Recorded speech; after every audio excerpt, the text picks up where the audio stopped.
Hello, my fellow creator, and welcome. In this tutorial, we will guide you step by step to design a sleek search bar effect or documentary style like VOX and applying cool effects like CRT effect, typewriter effect without any template, extension, etc. Whether you are a beginner or an experienced editor, you will learn how to enhance your projects with this easy to follow method. Let's dive in. To create this effect in Adobe Premiere Pro, the first step is to create a solid color. To do this, simply navigate to the New Item button in the Project panel and select Color Matte. A dialog box will pop up asking you to select the color for your matte. Choose a neutral color like black or gray for now, as it will work well with the rest of the design elements. After selecting the color, hit OK, and the color matte will appear in your project panel. Next, we need to add the search bar. A search bar is a common UI element used in the web designs and can be easily recreated in Premiere Pro. The search bar can either be drawn using the rectangle tool in the Premiere Pro, or you can download an icon from the free pick or any other free icon resource. In this case, I will start by creating a simple search bar using the rectangle tool. Once the tool is selected, draw a rectangle that will serve as the base of the search bar. After dragging and drawing the rectangle, a new shape layer will automatically appear in the timeline.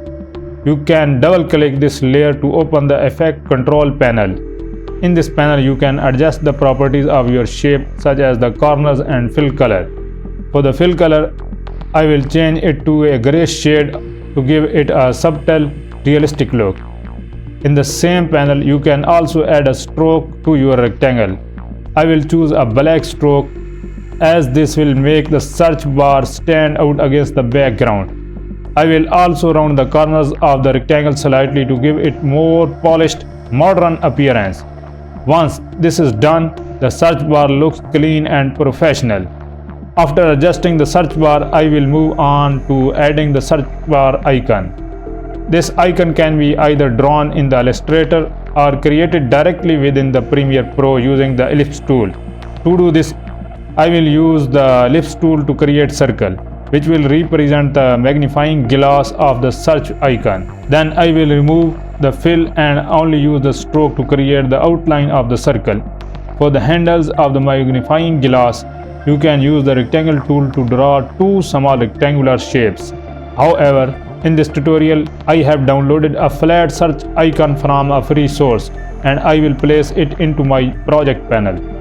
Once the icon is imported, simply drag it onto the timeline above the search bar layer. Position it properly within the bounds of the search bar to create the full search bar icon effect. Next, we will move to adding the text that will appear inside the search bar. Now, for creating a typewriter effect in Premiere Pro, begin by pressing the T key on your keyboard or selecting the Type tool. Then click on Preview window without typing anything. Alternatively, expand the text interface controls to customize the appearance of your text.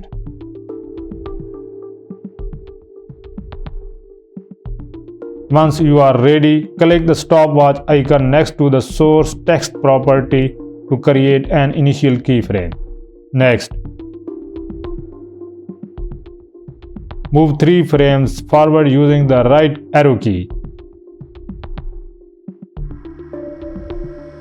Then click on the text and effect controls to add the first character in preview window.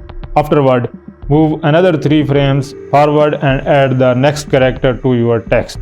Repeat this process for each character in your text until you have typed everything.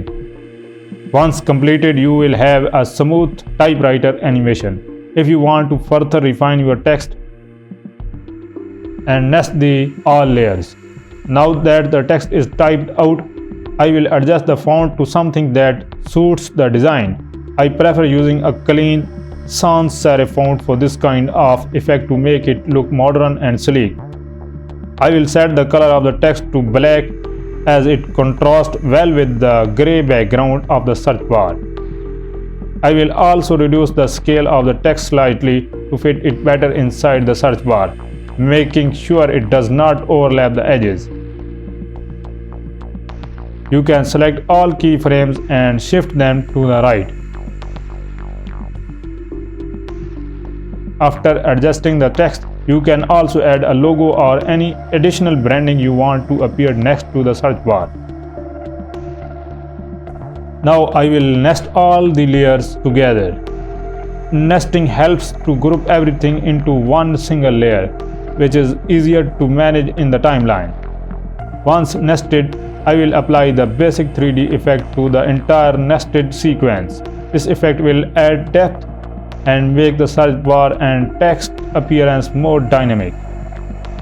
To do this, I will go to the effect panel, search for the basic 3D effect and drag it onto the nested sequence. After that, I will move this layer to the top of the timeline to apply the 3D effect on the topmost layer. With the effect applied, I will adjust the position and animation of the 3D effect to make the search bar appear as if it's floating slightly above the screen.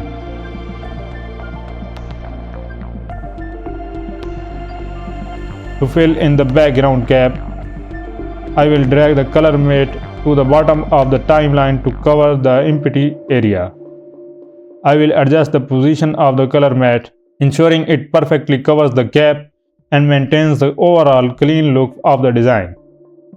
The background should now be covered, and the search bar effect looks professional. Now I will apply some CRT effect to give it a retro television-like appearance. For this purpose, nest the entire work. Now, start by opening the effects panel and searching for mosaic. Drag it onto your nested sequence. Repeat the same process with the lens distortion. Next, in the effect controls, adjust the horizontal and vertical block settings to 500 and enable sharp colors. This will create a subtle pixelated effect on your clip. Scroll down to the lens distortion section and set the coverage to approximately 20. To eliminate white background, simply scale up the clip until it disappears. In the effects panel, search for grid and apply it to your clip. In the grid settings, change the blending mode to overlay, screen, or it suits for your nested sequence background color. And set the color to black, then click OK to confirm. Now under the size property, adjust the width and height values. Set the width to 4000, the height to 8 and the border to 3. If you notice a large line on the screen, tweak the anchor point in the effect controls to eliminate it. Finally, apply the noise effect to the clip. Set the noise value to around 15 and ensure that color noise is turned on. To finish the effect, sound effects and music can be added. Background music will help set the tone, while sound effects like typing or clicking will enhance the realism of the search action. This method allows me to create an amazing search effect entirely in Premiere Pro without any template, plugin, or even without the need for After Effects. I hope this video was helpful. If you liked it, like this, subscribe to the channel. See you in the next video.